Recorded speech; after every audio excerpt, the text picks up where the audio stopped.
The National Association of Realtors settlement is going live in the U.S. right now. It may already be live in your marketplace, and today's episode is dedicated to the marketing mix that's going to move you, your buyers, your sellers, your entire marketplace and community forward in the midst of new changes. So welcome to This Week in Marketing. Every now and again, when you host a podcast like This Week in Marketing, you get a really special opportunity to interview a one-of-a-kind guest. And what's more, you get to interview them in their own office. That's right. Today, for this episode, I have a super special guest, the head coach himself, Mr. Tom Ferry. Thank you for coming on your own show. Thank you for coming to my office. So actually, thank you for coming with me. What you don't know, and you will see this, is I hired another coach to work with me on branding, not my business branding, but on my personal branding. And because I have so much respect for this guy, I'm like, Jason, will you please come, listen, watch, observe, contribute, help? So thank you for being here in Orange County, man. Thank you for the invitation. I'm super stoked for the next couple of days, and I'm excited for this conversation because right now everybody is talking about what's happening with the settlement going into effect. Different markets have come live. What settlement? What are you talking about? I think you know. Oh, I think that the big one. settlement. Yes, the one that's got some major changes, and with those changes, massive opportunities. Yeah. The conversation I want to have is with all the coaching sessions you're having, with all the feedback from our coaches and all the sessions they're having with their clients, we're getting real-time feedback from markets that are already going live. And we're seeing how folks are innovating and adapting and using this moment in time to create a land grab to generate more listings, to also win better rapport with buyers, showcase their value proposition. Yet, I don't know, I scroll social media and I just see so much noise, so much fear. And so the conversation I want to have today is from your perspective in a post-settlement world, which we're all moving into that now, depending upon when you're watching this episode. What is the mindset? What is the marketing? What is the model? I want to kind of jam around those three elements of winners who are going to embrace the change that is being changed in front of us right now. Sure. So I think you need to start with what is your philosophy. Your philosophy is like your personal belief. It's your own ethos. It's how you view the world. Some people might call it your attitude. So, you were by my side when the pandemic hit. Right. And I called you and said, hey, we're going to do this thing called Pivot. And look, we don't know what this world is going to look like, right?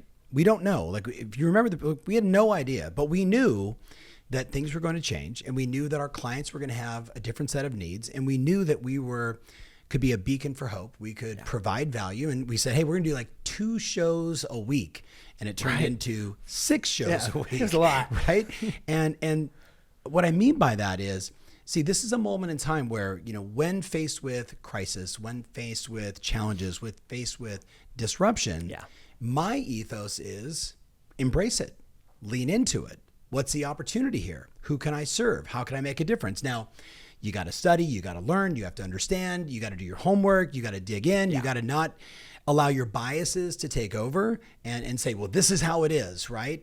Because we sit in a world where we have to say, well, all 50 states are mostly the same, but some are different, right? And I get access to every company's contract, and they're all slightly different. A little bit. And then you look at the MLS and the associations, and they're slightly different.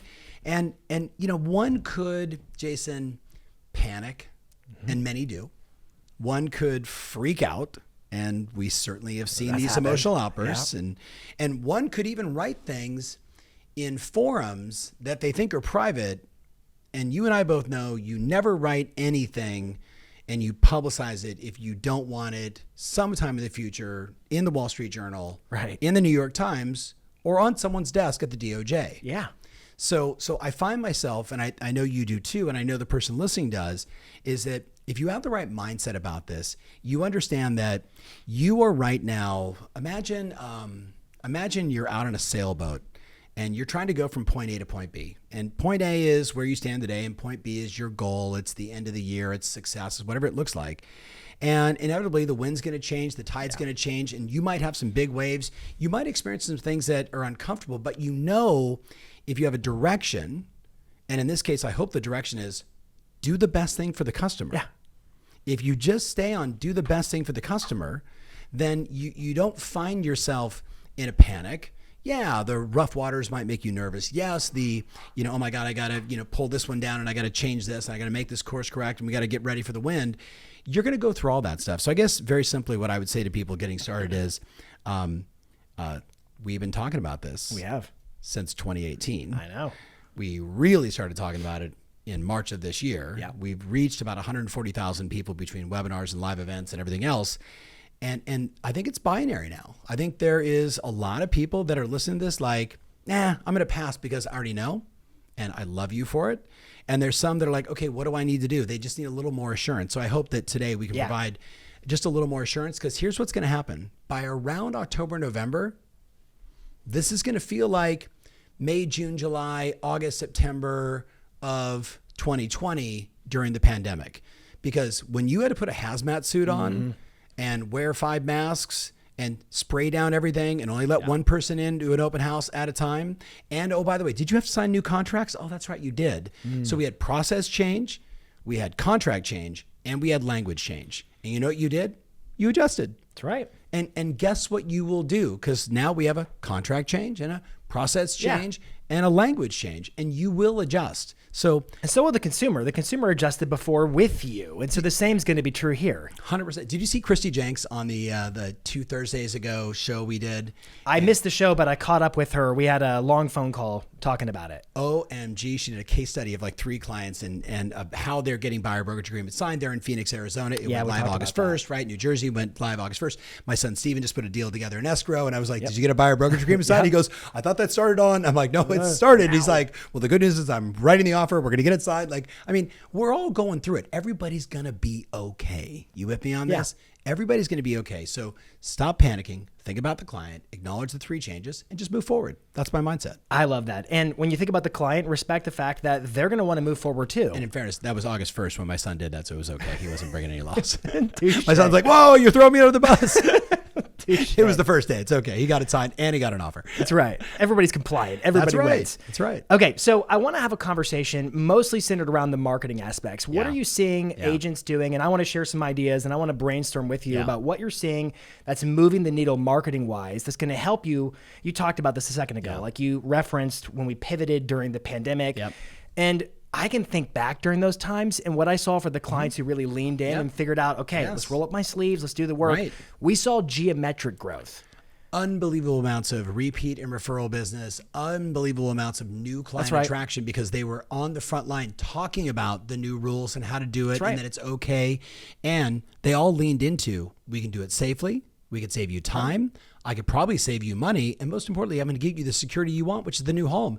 And when you lean into the values that matter most to people, no matter what's going on, that's when people are like, oh, he gets me. Yeah. She understands. Yeah. Okay, I want to move forward. So And I think from the consumer standpoint, so I would say before you can just start throwing marketing at a consumer, you got to really take the time to understand the consumer and what they're feeling. Big time. They probably have limited information and insight about what the settlement, hey, what is all this settlement news I hear about?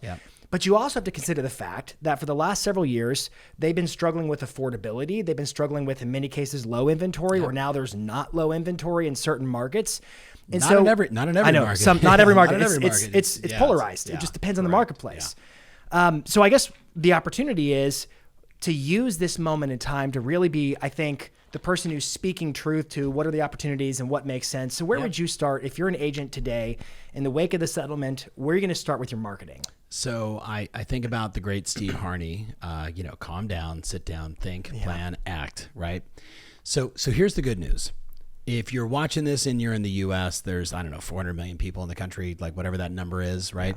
If you're in Canada, it's typically 10% of that. If you're somewhere in Europe and you're watching this, you're like, I'm just listening to you crazy Americans and what you guys are dealing with. They're all my friends in, Mexico, Latin America, Australia, et cetera. If you're in the US, right?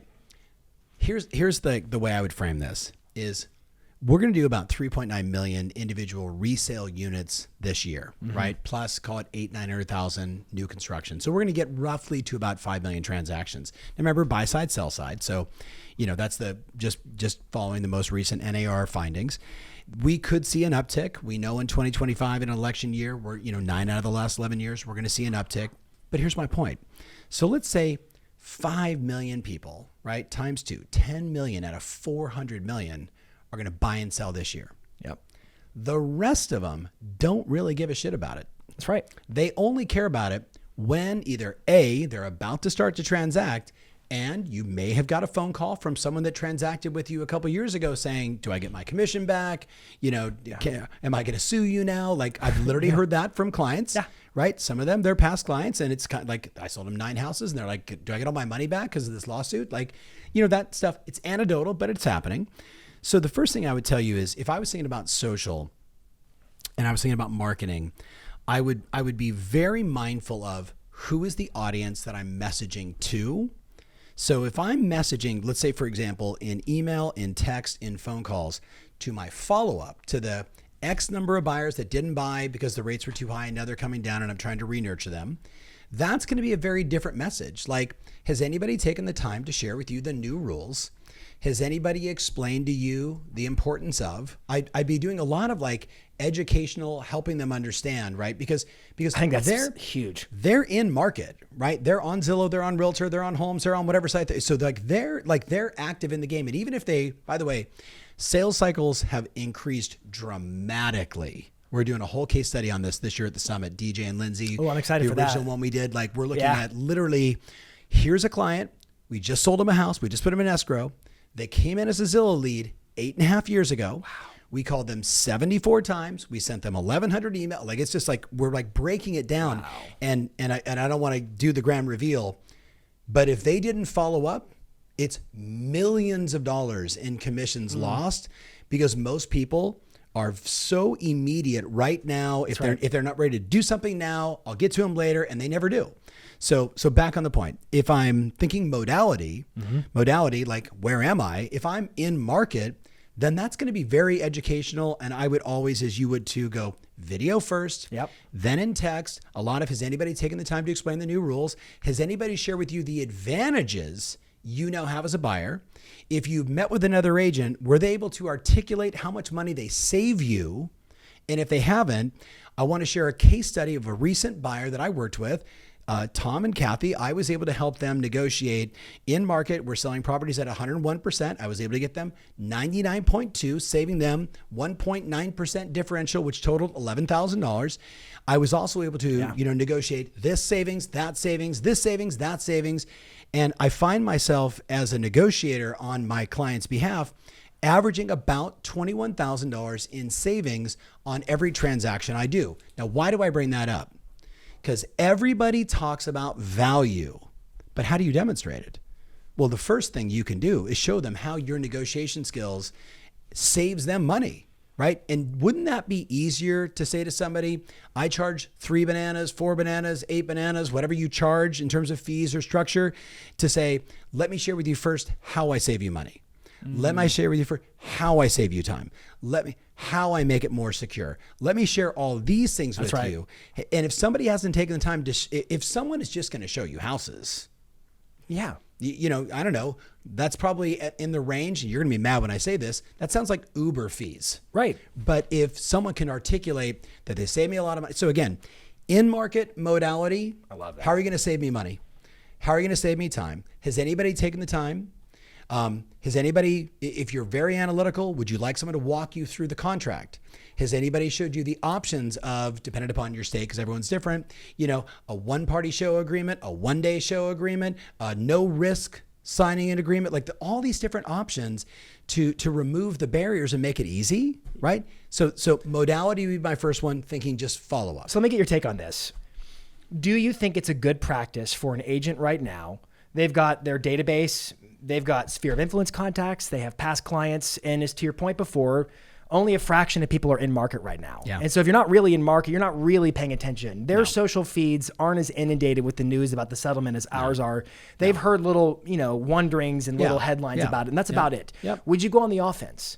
Would you reach out to your database, your past clients and so forth, and say, you may have been hearing news about a settlement, and I wonder if you'd be open-minded to a conversation about what that means for you in the event you choose to buy or sell down the road? So my hope is that everyone's already done that. Okay. Right. I mean, we talked about that very early on in March. Alicia Essig. Yep. She's like, you should call your 25 to 30 best clients, the ones that refer you a ton of business, the ones that bought and sold with you multiple times, and you should just text them and say, do you have 2 minutes for a business conversation?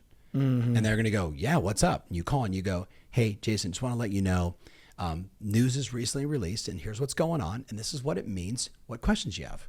Now, if you haven't done that, you should do that. I would say even if you did do that, when it goes live is the thing I told you about, right? It's here now. Right. And so it's an opportunity to prime a conversation and make sure people are in the loop. Yeah.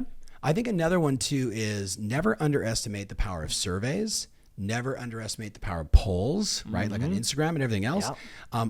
I look broadly at, let me restate this. I am shocked by how many people create content in a vacuum based upon their biases versus asking their customers what's on your mind. Right. Like, do you ever read the Zeitgeist? You know, it's an actual published book, right? Yeah.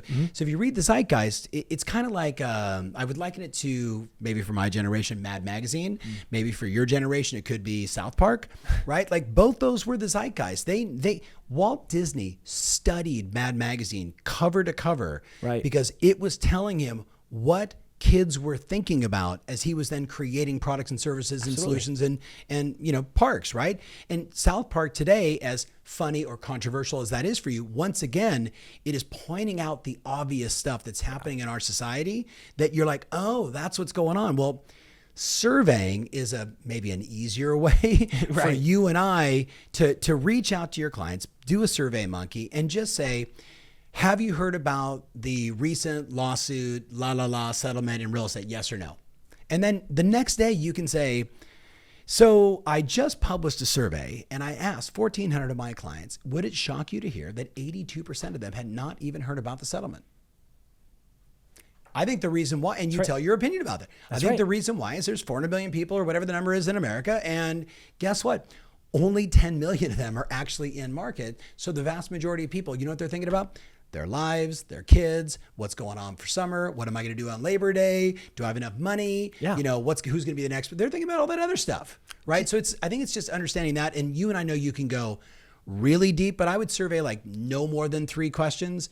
And I would go into ChatGPT or Tom AI and I would say, I'm looking to do a survey of my past clients in Sphere and I want to find out what they know so I can create interesting, unique content based upon interesting and unique questions about the lawsuit. What do you recommend? Do you know what I like about that? So one of the things that's a super popular technique on Instagram right now is the green screen. Yeah, so you see a lot of videos where in the background there's a news article and then you have a realtor reacting to it. And you and I both talk about this as a very good piece of content for your mix on social media. For sure. The challenge is that we're only ever reacting to the news. Right. What if we created our own news? So what I like about your idea here is you have an endless source of insight that really is in the minds and hearts of your actual people in your database. Right. Right. And if you just ask them questions and then reacted to it, the channels are the channels. It's going to be email. It's going to be text. It's going to be calls. It's going to be video. And by the way, with the news that's going on, I don't know the answer in terms of in your database, how many people have or haven't heard about the settlement. I have no idea. And you don't either. You know what I love about that? Like that just immediately my mind just goes to, think about the next time you go out and you preview property. And you're like, okay, I looked at 15 houses, right? Whatever the number is. Or you could say the last 5 houses that sold between 450 and 550, all of these 3 things in common, right? And the ones that are sitting on the market, all of these 6 things in common. Right. And it's more like you could create your own content. That's look at what news does. Now, right. Beyond wars and crisis and blah, blah, blah, all the nonsense stuff. What are they doing? They're like, well, we sent a reporter out to go figure out why do people put dice on podcast tables, and we discovered that 84% of all podcasters now have a die on their desk. And that's their news. That's their news. Right? Because you have to fill the void of 24 hours a day, 7 days a week. So that's a really good insight on your part that they should be creating news. And again, you could do it vicariously through what you do every single day. Well, I give the credit back to the idea of the survey. I believe it should be research and development, we now call it rip off and duplicate, but research and development is a standard part of any business. And so I would wonder, and I know that folks are busy and there's a lot going on and there's a lot of noise and it's hard to know the information from the disinformation. I understand that. Yep. But I think it would be a lot of clarity for maybe your business, you're a solo agent, you're a team, to conduct your own survey of your own clients and then form your own conclusions based upon what they're telling you. Yep. And your own experience in the field, because I think a lot of people are like, hey, tell me what to say. What do I do about this? What about this? Yep. Well, that depends. Have you talked to your people? So here's another one. Ready? Why don't you take, this is, again, we're just brainstorming here. Yeah. This is actually not a brainstorm. I've taught this for years, and I only know a few people that have done it, and they've all killed it. So I'll give you two. One is every buyer presentation you go on, right? Every time you show houses or every buyer consultation, pick both. Yep. What were the insights? What were the questions that they asked at the end of every showing? What were the insights or what were the questions that they asked after every buyer consultation? Yep. So all of a sudden you're 15, 20 deep and you've got this list of notes and you put it into Tom AI and you say, what do they all have in common? And they're like, they all asked these 8 questions. Well, wouldn't that then give you 8 pieces of content? Wouldn't that alter how you open and create attention in your buyer consultation? Yeah. I know you want to talk about buying your home today and your dream home. I want to let you know, though, I've gone on 73 buyer consultations the last 12 months. There were 8 things that stood out for every person. 1, 2, 3, 4, 5, 6. So good. Like, and now they're like, whoa. And you do the same thing on listing presentations, Good. right? And the point is like the content is everywhere. Now I got to give you a shout out. Are you the one that gave Jackie the insight on Tom AI in the news feed? To then say, yes. what content do you want to create with this? It was a collaborative act. It was collaborative between us. Okay, you'll see this in the future. So Brandon, ready? You're on Tom AI, and it's like, you know, one of the left tabs is like, here's what's happening in the real estate news, right? So you got all these news articles in front of you, and it's local and it's national. But then the insight was, want to use one of these to create content? Right. Do you want a social post? And I was like, look, if you want to be the knowledge broker, you've got to be action. Idea to action. Yeah, Yep. You got to fill in the gaps. Yeah. I would also say, going back to, and you're just making my brain turn a little bit here. Again, the folks in your database aren't looking at settlement news headlines all day, every day. They're not. No. In fact, I'm willing to bet they're more concerned with the issues that you truly support them through. Mm-hmm. They're dealing with affordability. They're dealing with, that's not my dream home, and working through the normal steps of buying or selling a house. And so I think if you really pay attention to your last point about what are the questions they're really bringing up, I'm willing to bet that they're not bringing up the settlement to the frequency they're bringing up other issues that are much more common. And therein lies the, like, again, if you're not surveying your clients and getting just insights. Did you see the listing leads? The letter. Jimmy, I recently asked all my clients, the cost of their home is now up 26% in the last 12 months or 4. I don't want to, whatever. But like that email, I was like, hey, Kath, how much is it? Right. I immediately turned to my wife and I'm like, this is a company that I own. And I'm like, it was provocative. I was like, man, if my costs have gone up 26% to maintain my home, and I'm like, my income's not up 26%. And we know inflation is real. We know that people are dealing with this, and we know it's a wide variety of pain points for people around the world. So I'm not making light of it, but it was a real, that's a tapping into the zeitgeist. Yes. Right? Everything is more expensive. Is it time to cash out? So could we say it like this? It was insane. If you're doing regular research of your own database about their needs and understanding the Mad Magazine, so to speak, understanding what's happening within your own sphere, your own database, and what they care about, then marketing is simply using channels to talk about that and giving insight and instruction. Bingo. Those channels are, it's social media, it's video, it's direct mail. It doesn't matter which one it is, so long as you have the ability to inform and influence an audience about what they need to know should they decide they're going to buy or sell or invest or refer. I love that idea. Can I make a recommendation? Yeah. I think I would encourage, and I would even challenge you to start talking about distribution. Okay. Distribution. So I've listened to 175 podcasts by David Senra, and when I look broadly at every business I've ever started, every business I've ever invested in. So David Senra, Founders Podcast, big shout out to David. Like when I listen to all these incredible businesses, they all have a bunch of things in common. They all have a great product. They all have a great management methodology. They've all figured out an addressable market, figured out product market fit. But none of that matters if you don't get distribution right. Right. Like I'm involved in this little wine company. If we don't have distribution, doesn't matter how good the juice is, got 99 on 4 years back to back on a Cabernet, no one knows about it. We just signed a distribution deal. Everyone's going to know. So think about your marketing as distribution. How do you get the word out? So in the wine business, we talk about points of sale, POS. Right. So how many points of sale do we have? We're like, I'm literally talking to my partner who's like a genius in this industry. And I'm like, so Chris, that's our meeting today at 5:00, by the way. Okay. Chris, so how many POSs do we have right now? And he's like, well, we're at like 2,200 for the tequila, and we're at like 4,000 for the bourbon, and we're like 15 for the wine. I'm like, 15?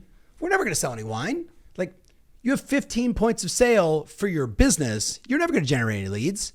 You're never going to think points of sales every house that you could market to. That's a point of sale. Yeah. Right. But we talk about channels. We talk about, prospecting, phone calls, open houses, doing Instagram, doing Facebook, doing Meta, and the audacity for people to think that they could be myopic and say, but I only like 1, 2, or 3.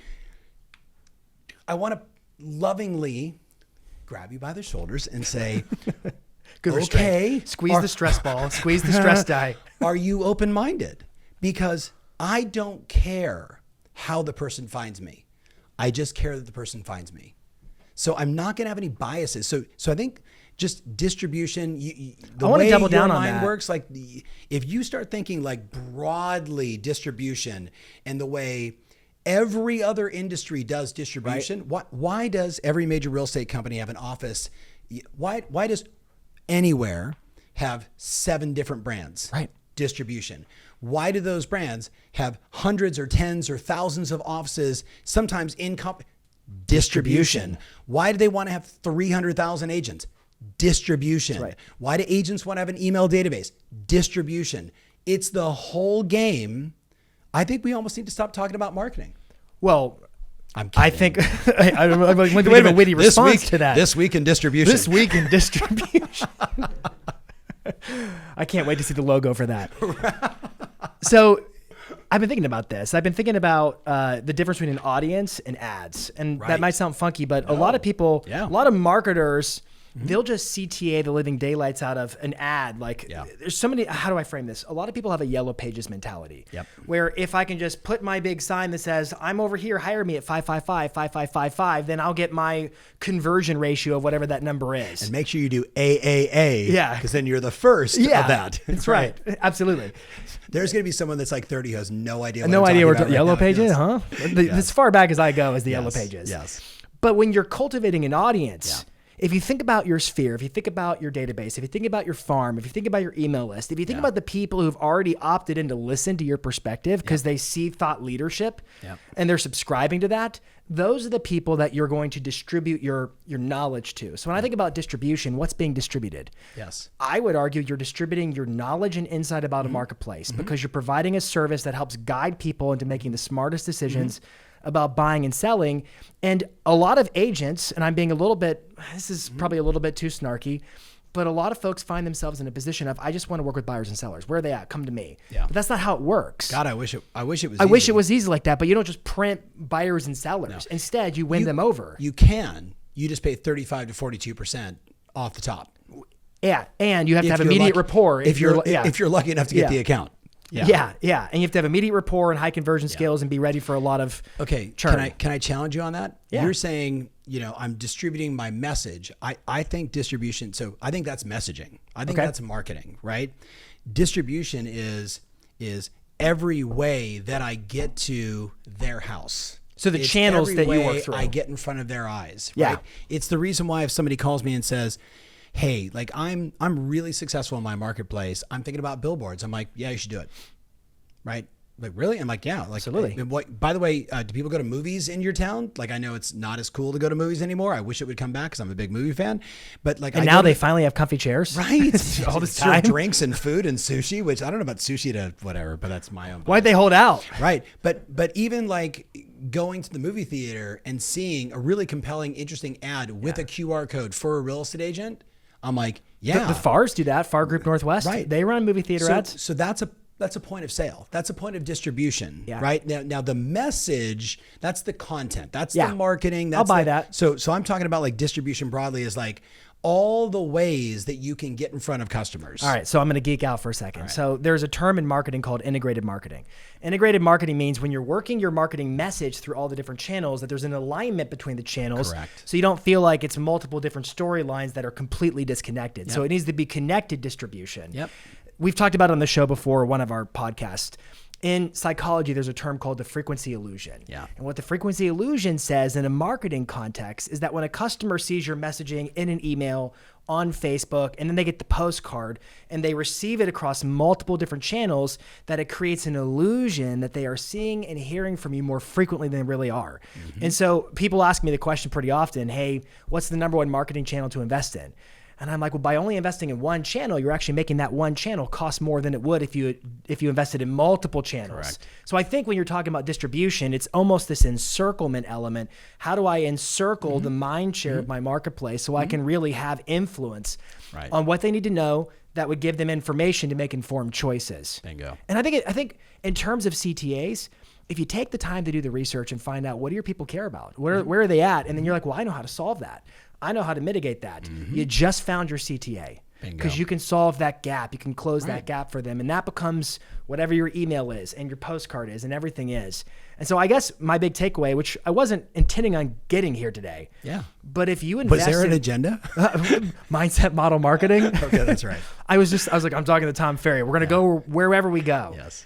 I think if you take the time today to say, I'm going to not be defensive and reactive to what's happening in the landscape of the lawsuit, and I'm going to be open-minded about how many opportunities are going to exist because of everybody else who's being defensive and reactive.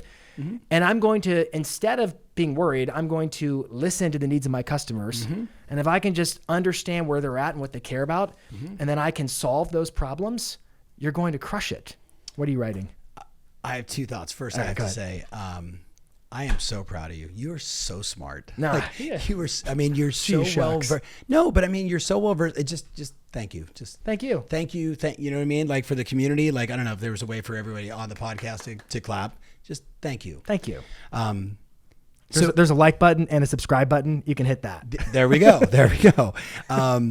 But what it made me think while you were saying that was like, think about this, the pain point. If you look at your buyer brokerage contract, if you look at your new listing contract, there's going to be 2 or 3 things in that contract that are going to cause buyers and sellers to pause and say, what does that mean? Yeah. Like that to me feels like an opportunity to create a real spicy piece of content that said, again, modality. I'm going back to all the buyers I'm working with, or just, leads, or even at open houses. I would literally be like, hey, if you're thinking about, buying a house today or whatever the opening is, la, la, la, la. But what I want to get to is like, but the thing you really need to be cautious about is number 3, 7, and 12. If the agent can't properly explain 3, 7, and 12, just ask them about it. I'm even imagining something like that would cause people to be like, what's 3, 7, and 12? You know what I mean? Like, tell me more about that. Like, what is it? Like, and there's probably, and you'll figure out like 5 better ways to present that. But like, I just think to myself, like, there's just something about someone that gives me insight and insider scoop, insider baseball, like, avoid this, right? Or, hey, just be cautious. Number 3 is kind of spicy. Like, make sure you really read the details. You with me? Like, I think there's something there. And wouldn't it be cool if an agent actually went live on Meta or YouTube and said, today I'm going to read you the new Texas buyer brokerage agreement. I love that. And I'm going to go through it with an attorney, my attorney over here, and my escrow officer over here. And we're going to unpack, because there's some parts that even I don't understand. And I've been selling real estate for 38 years. Yeah. And you literally do a live show, and then the clips that would come out of that would be insane. The fact you'd put that on there, like, buyer beware, watch this before you. Yeah. Like, there's so many things, like, you can just be creative and turn like this, like the pandemic into what became prosperity. And I know that could sound weird for many people, but I'm thinking about the real estate market specifically, not, people that passed. But the same thing here. We've got this crisis that, this conflict, this contract change, right? Yeah. That could just create so much abundance if you just thought through what's on the minds of the customers. Yeah. How do I solve their problems? How do I stop thinking about myself and just think about them? Well, and I think if you operate from a position of, okay, what do I believe? Yeah. I believe that I perform a valuable service in the scope of this transaction, and I don't need to be worried about it. Yeah. If I'm fearful I'm going to be eliminated, that's going to show up and it's going to kill my curiosity. Yeah. I mean, we could talk all day about this because I've had so many ideas just of the curiosity. Yes. I love the idea of looking at the contract and creating content around that. I'll be honest with you, I'm imagining a green screen, but I'm not sure that's copyright okay to do. Yeah. I don't think that it is. Cautious on So that be one, careful. especially if you're in California. Yeah. Just heads up. But By the way, it's not long enough because the contract's like 48 pages long. It's swipe. It's a carousel. God bless California. Oh, fun times. How much of this are we going to get into in terms of the mindset, the marketing, the model at Summit of the top performing agent going into the new normal of this real estate environment? So this is going to be a very different summit. I'm pausing because I'm not sure if I want to reveal everything, but I'll share with you. There is a sub theme that's sort of the underlying talking points of the summit. And here's sort of my hypothesis that having been in business now for like almost 3.5 decades and having started a lot of companies, invested in a lot of companies, had a lot of winners, had a lot of losers, learned a lot of lessons. The way you study marketing, I study business, right? Yeah. I'm a huge history fan. I like to understand the sausage making of why that product worked. Yeah. What was it going on at that time? Why in the 70s or the 60s did Volkswagen literally start running ads saying like small is the new cool when every car in the 70s were like these big muscle cars and they were like compact is the new cool, right? 180 degree theory, exactly. Like I love that stuff. So knowing the data points, knowing that 9 of the last 11 presidential elections, we had a surge in transactions. Okay. Knowing that, and I don't want to misquote, I think it was like 7 of the last 8 interest rates have come down, and they already have started. They've started. And they will continue. And if they get to anything near 5.99, the wheels come off, right? And the reason why, just to be clear, my hypothesis is every home seller that wants to sell is 200 basis points away from their existing mortgage to the new mortgage they're going to get. Okay. And if I can manage that delta, then I can take this massive equity rich situation and I can move to the thing that I want to move to. That's right. Right. So whether it's 100 or 200 or 250, like time will tell. Yeah. But I just believe that wholeheartedly. And then if you look at the third slide from KCM, which is the study of what happens post an election cycle to home prices, they go up. Now put in the mix the very real reality that we're already in a recession. We've been in a recession for 18 months. Like, is everybody clear on that? Like, when you change the definition of a recession, we're not in one. But the actual definition, we're in one. Yeah. Now, I'm not judging politics. They're just doing what they do. Like, I really don't give a shit. I made money under every president. I will continue to do so because I pivot like you and I make changes and I serve my clients. With that said, you've got those three things. And a recession. If you go back and look at the study of recessions, again, KCM will have this. If you go to tomferry.com or go to trykcm.com/Tom Ferry or just go to KCM, figure it out. It's there. And it's the study of the last 6 or 7 recessions, home prices went up except for 2. One was 1991, 1992, right? And so we saw like a 3% decrease across the country. 3% is nothing, right? It's significant when you're a homeowner, you're trying to sell. I get it, but it's nothing in the grand scheme of it. Yeah. And surprise, surprise, 7, 8, 9. 2007, 8, 9, home prices went down, but every other recession, home prices go up. So the message that I want to share with people is you can look at this one of two ways. Oh my God, we're in a recession, interest rates are still weird. We've got all these contract changes, or you can go, everything in front of me says, I need to be thinking bigger right now. Yeah. This is a time of prosperity. This is a time of opportunity. The buyer pool is still what it is. The seller pool is what it is. But the number of agents actually selling houses has compressed dramatically. Big time. And I'm going to share all the numbers right now. For all my Canadian friends, it's hard to get the data with you guys. Mexico, forget it. Europe, beyond forget it. But the US, for whatever reason, we can access the data MLS by MLS, transaction count, buy side, listing side. And when I reveal that data, first, a lot of our clients are going to be like this. I'm actually doing better than I thought, right? Like I know I'm a loser and I only sold 22 houses and I'm like, but actually I'm hot stuff. You're in the top 7% of your MLS. Congratulations, right? Yeah. And again, this is not a knock on the people that are not as committed as you. This is not a knock on the people that this isn't their full-time thing or I retired and now I'm just going to sell a house now. It's not a knock on them.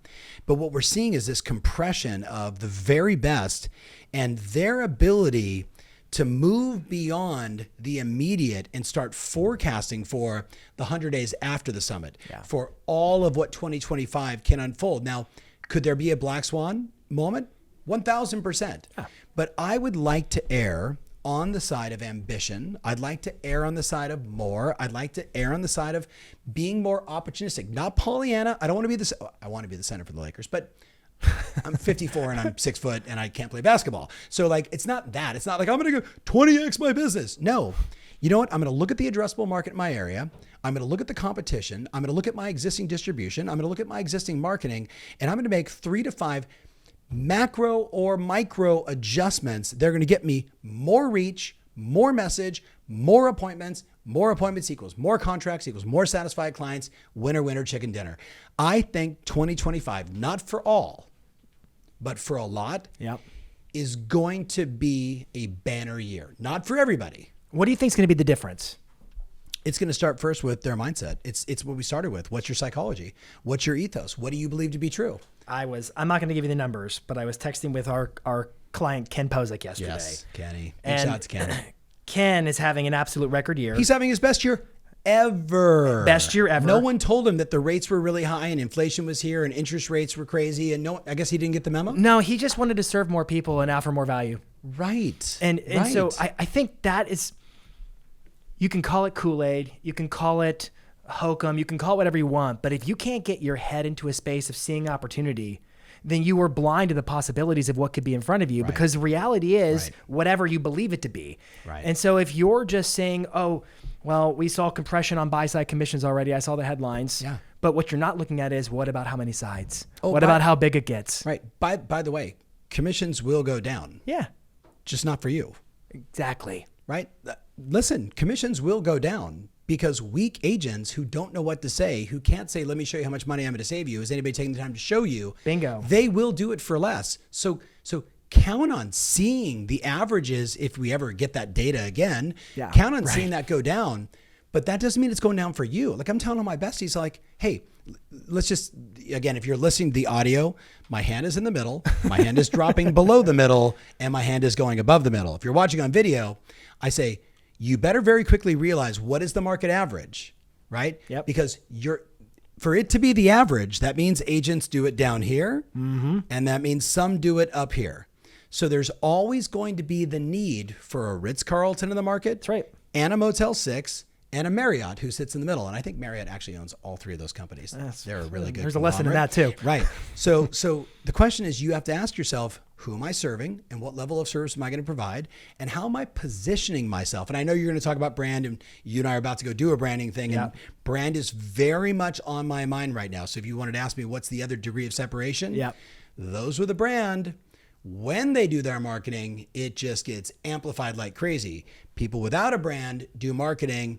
They're going to get a percentage, but it's not as high. It's just not as high. So I know we're going to do a lot in the fourth quarter on brand. I know you're doing a lot at your events with brand. I'm going to start talking about brand way more.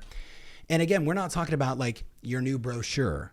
It's way more than that. It's your positioning. It's your storytelling. It's how you want to be positioned in the marketplace as the agent of this area, that area, about these points, about this, whatever. We're going to get into all that stuff.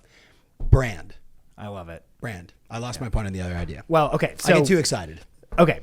So Brand, this is what happens when he just says, hey, I know we're in the middle of a meeting. You want to do a podcast? I'm like, sure. This is what happens. Do we have an agenda? No. Okay, good. My brain's like, okay, how do I align this? Yes. Okay. So the summit is going to be awesome. And it's going to be on August 27th through the 29th. Correct. And hey, listen, if you're watching this and it's not August 27th, 28th or 29th, it's not too late to get your ticket to Dallas. We'll put a link in the description so they can jump over there. Yes. It's going to be the event of the year. It always is. But this is going to be, I think, I'm gonna dare say the most important summit, at least for as long as I've been with this organization, which has been 8 years, because of what's happening right now. And for all the people that don't like me, that are watching this because they love you, I'm only on stage for 6 hours. You want to know why? Because when we sat in Jackson Hole with all these brilliant people, we looked at all of the problems that were happening in the market, and then we picked experts for each one of them. and I'm going to do my thing. And then it's just expert, expert, expert, expert, expert, expert, expert. But it has a nice theme to it. It's like a nice roller coaster experience. It's not janky like when you go to some conferences and they just throw on another person. And you're like, I'm now confused from the last one. They all connect. It's kind of like integrated marketing. Oh, kind of like that. There are people like, I don't remember him saying that. Yes, I remember. That's when I was like, he's smart. Yeah, I just heard it in class one day. Somebody brought it up. Maybe I should have gone to class. Maybe I didn't. I don't know. I think it kind of worked out that I never went. I think it worked out too. I think it prepared you for an entrepreneurial spirit. That is exactly right. Well, Tom, thank you for coming on my show on your channel. We should do this more often. We should do this more often. Until next week, this is This Week in Marketing.